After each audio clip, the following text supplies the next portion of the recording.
Bonjour à tous, bienvenue sur Enzo TV, je suis Enzo Foucra. On se trouve actuellement à Escalform à Villemomble et aujourd'hui je vais vous proposer une séance de prise de masse musculaire pour les pectoraux. Donc cette séance va se composer de 4 exercices, 3 exercices de base et un exercice d'isolation. En exercice de base on aura le développé couché, le développé incliné et les dips. En exercice d'isolation on aura les écartés couchés. On effectuera 4 séries par exercice. La fourchette de répétition de travail, 6 à 10 répétitions. Ça variera selon les exercices. Gardez en tête que pour travailler la masse musculaire, 6-10 c'est la fourchette dans laquelle vous devez travailler. En dessous de 6, on sera plus sur des filières nerveuses, donc on développera plus la force. Au-delà de 10, on sera plus en hypertrophie sarcoplasmique, le volume. Alors j'en vois déjà certains qui me disent ouais mais la masse et le volume c'est la même chose. Ben non, c'est deux styles de travail complètement différents et j'essaierai dans une vidéo ultérieurement de différencier un petit peu les deux termes. Au niveau du temps de repos, 2 minutes de repos entre chaque série. Pourquoi ? Il nous faut pas mal de temps de repos parce que le principe de l'entraînement, ça va vraiment être d'utiliser le maximum de poids en restant avec une technique irréprochable. Ok ? Vous êtes prêts ? On est parti.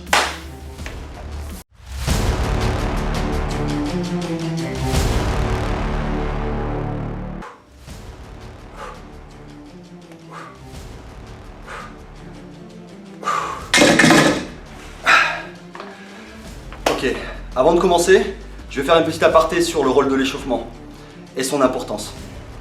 En fait, cette étape, elle est un peu trop boudée, elle est un peu trop zappée par les pratiquants, alors qu'en fait, elle est primordiale pour vraiment réaliser une séance de qualité. Un bon échauffement, ça va vous apporter deux choses. La première des choses, c'est l'assurance de vous prémunir contre d'éventuelles blessures. Avec un bon échauffement, on va chauffer les articulations, les tendons, on va s'assurer d'avoir une bonne élasticité musculaire.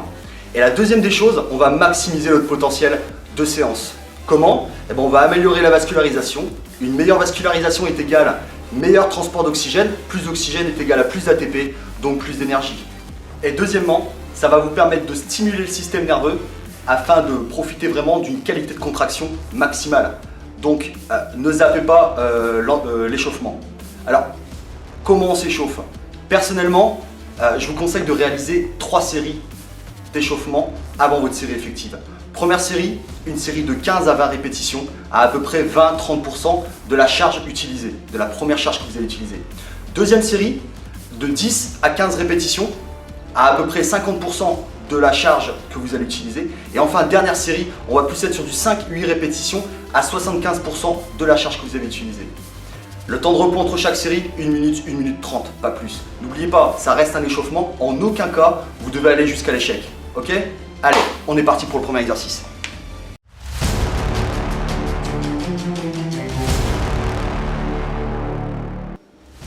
On est parti pour le premier exercice, le développé couché.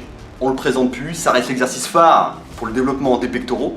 C'est un exercice polyarticulaire, comprenez par là qu'il va non seulement travailler effectivement les pectoraux, mais il va aussi développer l'avant de l'épaule, les triceps et les dentelés. Donc le développé couché peut paraître simple d'exécution, mais ça reste un mouvement qui reste très technique. Donc je vais vous donner 2 astuces pour vraiment potentialiser votre exécution du développé couché. La première d'entre elles, maintenir les omoplates collées contre le banc. Ça va vous assurer quoi ? Ça va vous assurer pendant le mouvement de poussée de garder l'épaule en position basse et de s'assurer que l'ensemble, 100% de la tension que vous allez accumuler sera focalisée sur les pectoraux. Si vous ne gardez pas les omoplates collées contre le banc, qu'est-ce qui se passe ? Regardez, c'est très simple. J'ai mon omoplate qui va faire saillie, j'ai mon épaule en fin de poussée qui va légèrement se projeter vers l'avant. Je perds cette fameuse tension au niveau des pectoraux et c'est les épaules qui vont prendre le relais. C'est pas du tout ce qu'on veut. On veut maintenir 100% des tensions au niveau, 100% de la tension au niveau des pectoraux. Donc gardez bien les omoplates collées contre le banc.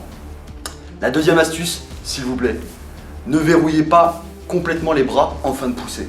Pourquoi ? Pour 2 raisons. Une raison préventive et une raison, on va dire, d'efficacité de mouvement, d'efficacité de travail. La préventive, c'est bien simple. Si vous verrouillez brutalement et complètement les bras en fin de poussée, qu'est-ce qui se passe ? Vous allez accumuler un stress au niveau du tendon, au niveau de l'articulation. Un tendon qui est stressé, c'est un tendon qui va finir par s'enflammer. Et un tendon enflammé, ça mène à quoi ? Ça mène à une tendinite. Donc ne verrouillez pas les bras complètement. La deuxième raison, c'est plus pour une efficacité de travail. Encore une fois, regardez ce qui se passe. En début de mouvement, toute la tension est sur le pectoral. Jusque là, c'est ce qu'on recherche. Sauf que si je verrouille brusquement mon bras en fin de mouvement, qu'est-ce qui se passe? Il va y avoir un transfert de tension et c'est mon triceps qui va prendre le relais. C'est pas ce qu'on veut. Donc, gardez cette légère souplesse, ce petit flex au niveau du coude lorsque vous faites votre développé couché. D'accord? Allez, on est parti pour l'exécution. Donc, on s'allonge sur le banc, les yeux au niveau de la barre. Alors, selon le matériel que vous avez dans vos salles, il y a généralement un petit indicateur. Ça vous évite d'avoir une barre qui est asymétrique, qui est placée asymétriquement. Au niveau de la prise, on va être légèrement supérieur à la largeur d'épaule, d'accord? Tâchez de toujours verrouiller avec vos pouces pour plus de sécurité. On va développer la barre au-dessus de la poitrine, d'accord? Maintenez les omoplates collées en arrière, vous faites une légère adduction des omoplates. Petit flex au niveau des coudes. Et là, je vais descendre la barre en inspirant sur 2 secondes. On contrôle le mouvement. On descend la barre sur une ligne téton, sternum, téton. Pas trop basse, ni trop haut. Gardez ce repère. Contact avec la poitrine, sans pause de barre. Et je pousse de manière énergique sur 1 seconde, en expirant. Voilà ce que ça donne.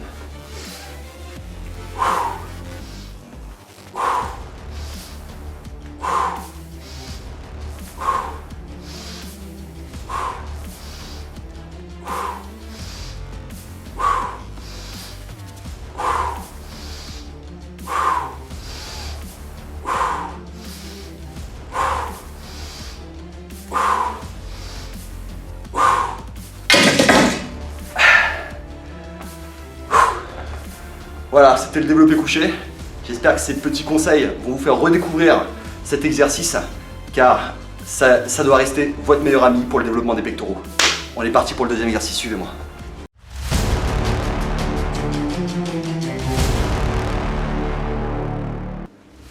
Deuxième exercice, le développé incliné. Cette fois-ci, on va travailler la partie haute, la partie claviculaire des pectoraux. Ok? Allez, je vous montre l'exécution. Donc on s'installe sur le banc, les yeux sous la barre, écartement légèrement supérieur à la largeur d'épaule. On va crocheter avec les pouces, on va développer la barre au-dessus de la poitrine, les épaules en position basse, donc on va faire une adduction des omoplates, coller contre le banc. Et là, l'erreur qui est souvent commise, c'est d'en fait descendre la barre trop haut au niveau de la clavicule, voire limite à ras du cou. Là, vous allez stresser l'épaule. Descendez la barre sur la partie haute des pectoraux. J'inspire en descendant sur 2 secondes, contact avec la barre sans la poser. J'expire en gardant quoi? Ce petit flex au niveau des coudes. J'inspire, je pousse de manière énergique sur 1 seconde. Allez, c'est parti.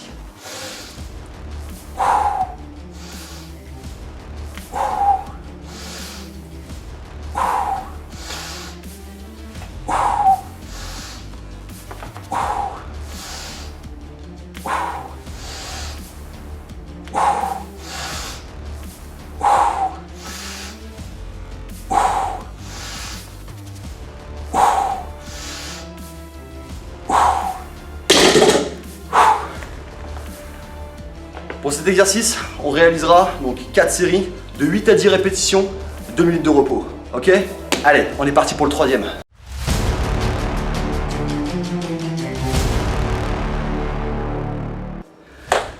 On est parti pour le troisième exercice, les dips. Personnellement, j'adore cet exercice. Pourquoi? Parce que c'est un exercice complet qui va solliciter toute la ceinture scapulaire. Comprenez par là toute la partie haute du buste.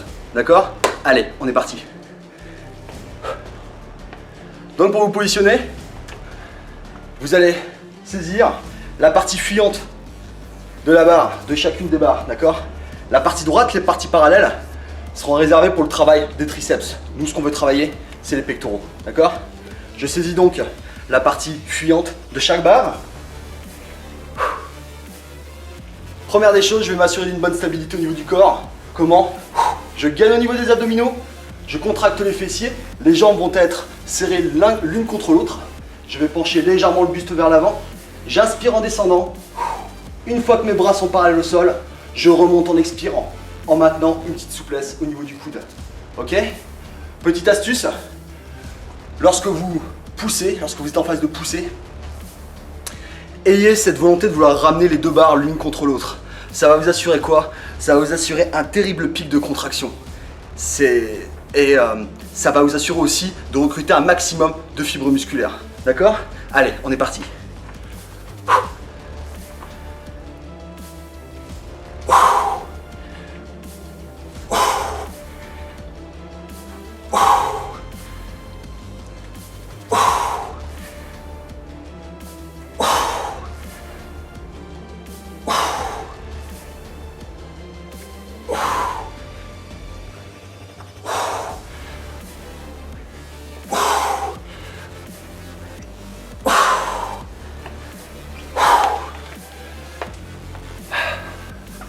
J'adore la sensation que procure cet exercice. Si jamais votre poids de corps vous permet de faire beaucoup plus que les 10 répétitions maximales de la fourchette, n'hésitez pas, vous vous lestez, vous prenez une ceinture, une chaîne, vous mettez un poids. Ou alors pour ceux qui réussissent, vous prenez une haltère, vous la calez entre les pieds. Quoi qu'il en soit, cet exercice, ce sera 4 séries, 8 à 10 répétitions. Allez, on est parti pour le dernier exercice.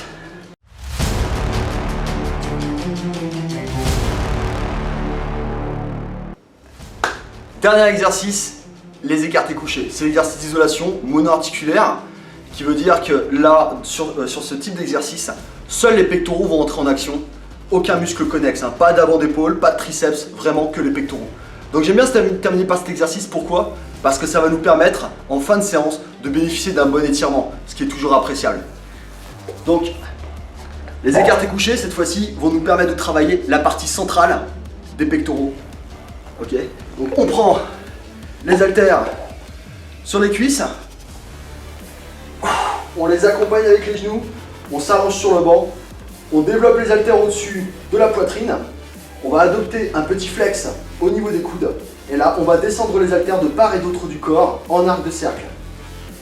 Comme vous pouvez vous en apercevoir, l'angle que forme mon avant-bras et mon bras en aucun cas ne change.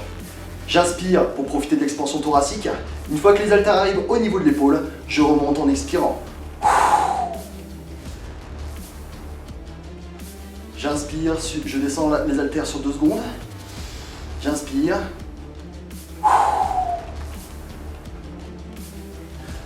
J'inspire. Ne descendez pas trop bas, hein. Si vous sentez qu'il y a beaucoup plus d'étirement sur l'épaule que sur le pectoral, c'est que vous êtes descendu trop bas. On ne descend pas sur la ligne d'épaule, on garde les pectoraux sous tension. Je remonte. En fin de mouvement, ne joignez pas les haltères. Petite astuce, imaginez-vous serrer un arbre qui est trop gros pour vous. Et là, vous contractez. Allez, c'est parti pour notre série.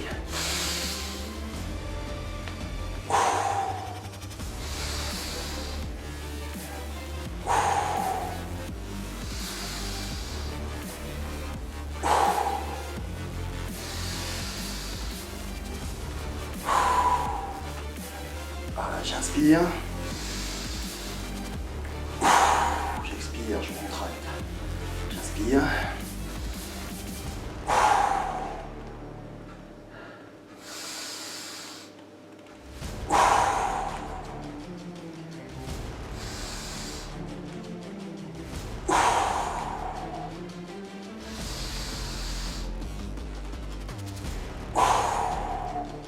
Une fois qu'on a terminé notre séance, ramenez les genoux, je pose les haltères sur les genoux et je raccompagne le tout.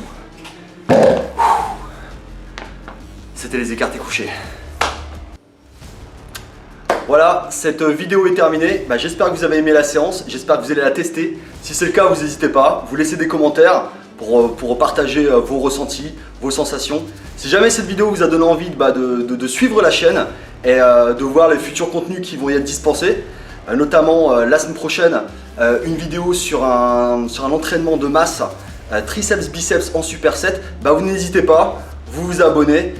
D'ici là, je vous souhaite tous un très bon entraînement et je vous dis à bientôt. Vous étiez sur Enzo TV, bye bye, ciao.